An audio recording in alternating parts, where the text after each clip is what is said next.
It's time to brew some coffee. You're listening to PodCafé-Robusta, Scents, Flavors and Technology. Written by Henrique Alves, PhD in Agricultural Engineering and researcher from Embrapa, Rondônia. Adapted and narrated by Vinicius Souza.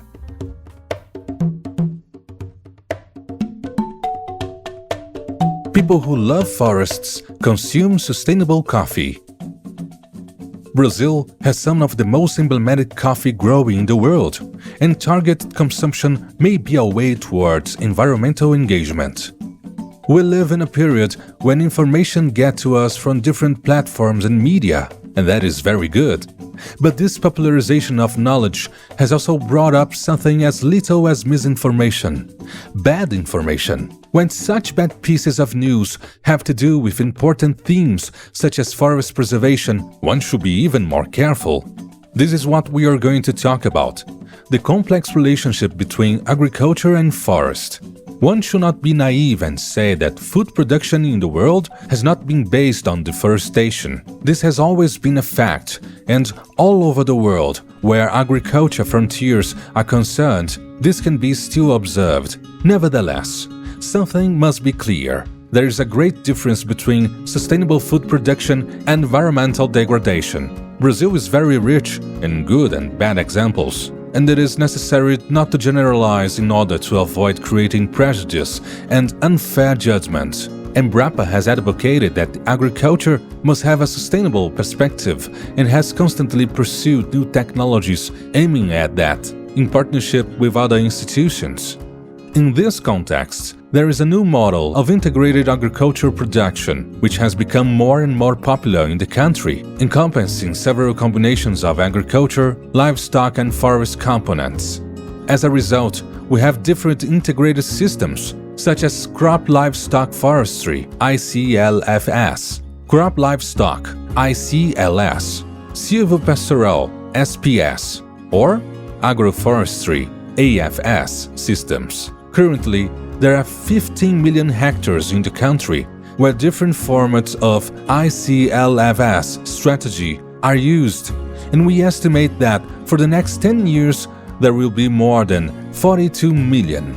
While in the past agriculture went hand in hand with environmental degradation and deforestation, this reality is no longer true for many of the main food crops in the world, and especially with regard to coffee. One can say that this grain that has built cities and that it is the most consumed beverage in the world after water, it can represent a vital tool for social inclusion and development, quality of life and environmental conservation in Brazil, especially in the Amazon region. This is not a dream, it is a reality. The adoption of technologies is the path for sustainability. In the current 2020 harvest year, the expected coffee production in Brazil is 60 million 60 kilograms bags, harvested from 1 million hectares. But in order to demonstrate the evolution of coffee growing in the last decades, two low production harvests, negative 2-year period, will be compared, 2001 and 2019. In 2001, Brazil had 2.6 million hectares of planted coffee, 2.2 million in production and 400,000 in formation, which produced 31 million bags. For the 2019 harvest, the production was 49 million bags, cultivated in 2.1 million hectares, 1.8 million in production and 319,000 in formation. Between the years 2001 and 2019, there was a decrease of 19% in cultivated area, about 500,000 hectares less. But contrary to what would be expected, the grain production increased 58% during the period. This higher crop yield was mostly motivated by the incorporation of new technologies in the field, which made the average productivity in the areas rise from 14 to 27 bags per hectare, a 93% increase. Furthermore, despite constant renovation in the crops at an average rate above 6% per year, this did not entail an increase in cultivated area throughout the last 2 decades. This proved that areas in formation were mostly replacing obsolete plantations with more technological ones. Among the new technologies incorporated in coffee growing, we can mention genetic breeding and selection, irrigation management, efficient spatial management, soil conservation, and integrated management of pests and diseases. All of this made Brazilian crops more sustainable and efficient. The evolution of coffee growing in Brazil has nothing to do with deforestation. The country has strengthened its position as a coffee nation, responsible for about a third of the world's production. Brazil is one of the main players in the world's coffee production chain. It is the largest producer and exporter, and the second largest consumer in the world. Coffee crops are plural and diversified. There is a true sensorial palette, reproduced in scents and flavors originated from growing Arabica and Café species, Café and Robusta, cultivated from north to south in the country. A great example of this is present in one of the most emblematic regions in the world, the Amazon region. In order to illustrate what happens with coffee production in this region, we are going to talk about the state of Rondônia, which according to the Instituto Brasileiro de Geografia e Estatística, Brazilian Institute of Geography and Statistics, IBGE, is responsible for 97% of all the coffee produced in the Amazon region. This state is the fifth largest coffee producer in the country and the second producer of the Café species. While coffee growing in Brazil has evolved as a whole, the leap in the production chain in the state of Rondônia was quantic. Coffee in the Amazon region is not something recent. According to historical reports, the first coffee crop in Brazil was cultivated in northern lands in the Pará state in 1727. Afterwards, it was taken to the southeast region of the country, which was more developed at the time, and it took the shape we know today.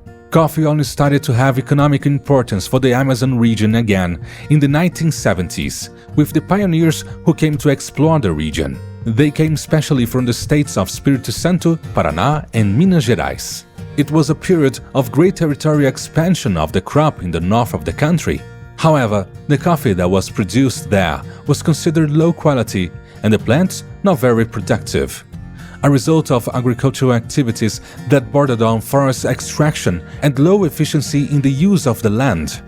As it happened in the whole country, coffee farming in the Amazon region grew. In 2001, Rondônia state already counted on 318,000 hectares of the crop, 245,000 in production and 73,000 in formation, which produced 1.9 million bags and still kept a low-technology pattern with an average yield of 8 bags per hectare. Currently, the expected production for the 2020 harvest is over 2.3 million bags, produced in a planted area that is 78% smaller than 2001 and with 71,000 hectares, of which 65,000 are in production and 6,000 in formation.